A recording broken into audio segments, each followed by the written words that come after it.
আমি আমার বিয়ের ১২ দিন পর আমি জানতে পারছি যে আসলে ৩ দিন না, এটা ১২ দিন হইছে।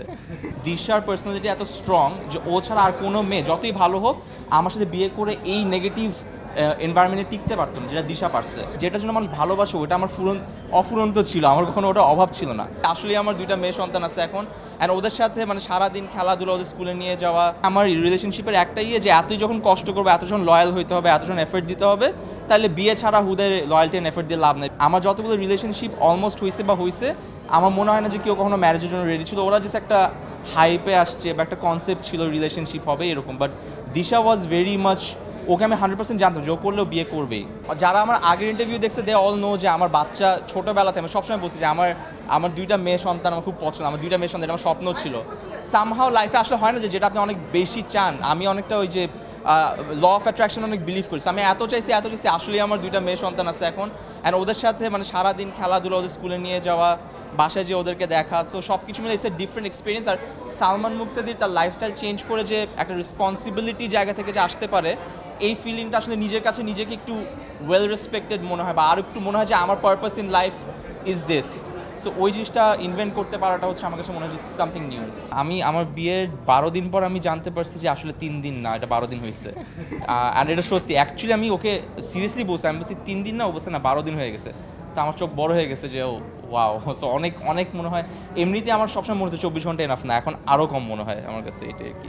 এত দুশোর যে আমাদের একটু টাইম লাগবে সব কিছু সেটেল ডাউন করতে, বিকজ অনেক আসলে যুদ্ধ করে হচ্ছে বিয়েটা হয়েছে। সো আমার মনে হয় যে এখনো বাসাও গুছানো হয়নি, সো হানিমুন বাসা গুছানোর পরে।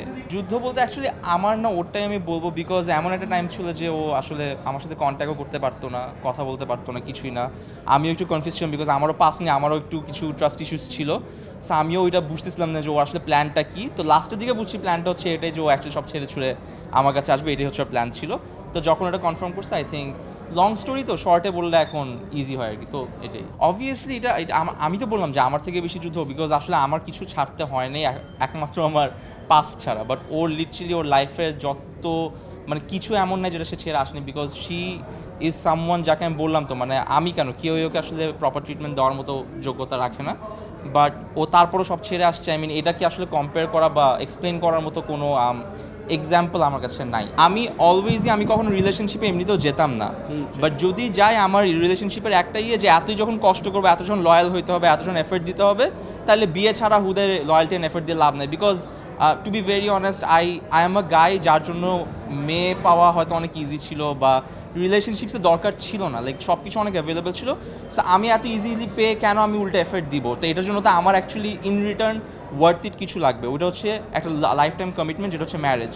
অ্যান্ড আমার যতগুলো রিলেশনশিপ অলমোস্ট হয়েছে আমার মনে হয় না যে কেউ কখনো ম্যারেজের জন্য রেডি ছিল। ওরা জাস্ট একটা হাইপে আসছে বা একটা কনসেপ্ট ছিল রিলেশনশিপ হবে এরকম। But Disha was very much, okay আমি 100% জানতাম যে ও করলেও বিয়ে করবেই। একটা জিনিস আমি বলতে চাই, ভালোবাসার কথা যখন সবাই বলে, অনেকে আসলে বলে না যে 2 দিন যাক দেখা যাবে কি হয়, আর 1 বছর যাক দেখা যাবে কি হয়। সো একটা জিনিস সত্যি যে বাংলাদেশ না, পুরো পৃথিবীতে এখন ভালোবাসা অনেক রেয়ার, এটা আমিও বুঝি। বাট কেন রেয়ার? বিকজ মানুষ আসলে না ভালোবাসার নাম দিয়ে যেগুলো চায়, ওটা যখন ফুরায় যায় তখন ভালোবাসাটা কমে যায়। বাট আমার এই জিনিসটা আমার কখনো নোটিস করে না যে আমার যেটার জন্য মানুষ ভালোবাসে ওটা আমার অফুরন্ত ছিল, আমার কখনো ওটা অভাব ছিল না। এমন কিছু না কিছু তো এই মেয়েটার মধ্যে অবভিয়াসলি আছে, যে কারণে আমার ওই ভয়টা লাগে না যে আমার আরও দরকার। সো দ্যাটস ওয়াই আমার কাছে মনে হচ্ছে যে আমার লাইফের সবচেয়ে বেশি একটা মানুষ যে সেলফলেসলি একদম স্বার্থহীনভাবে যে আমাকে লাভ করছে, দ্যাটস হার। অ্যান্ড এটা আমাকে আর কেউ দিতে পারতো না, এটা আমি 100% শিওর। অ্যান্ড এইটা আমি কখনো ওই যে ফুর্তি আমোদ ওটার জন্য আমি কখনো এটা স্যাক্রিফাইস করতাম না আর কি। এটা একটা অনেক ইন্টারেস্টিং পার্ট যে যে আপনার পার্টনার হবে, যে আপনার ওয়াইফ হবে বা হাজব্যান্ড হবে, খুব ইম্পর্টেন্ট যে তারা দুজনই প্রচণ্ড পরিমাণে ইন্টারনালি মেন্টালি অনেক শক্ত হয়। দিশার পার্সোনালিটি এত স্ট্রং যে ও ছাড়া আর কোনো মেয়ে যতই ভালো হোক আমার সাথে বিয়ে করে এই নেগেটিভ এনভায়রনমেন্টে টিকতে পারতো না, যেটা দিশা পারছে। সো ডেফিনেটলি আমার কাছে দিশার থেকে বেটার কোনো মেয়ে আজ পর্যন্ত আসবেও না।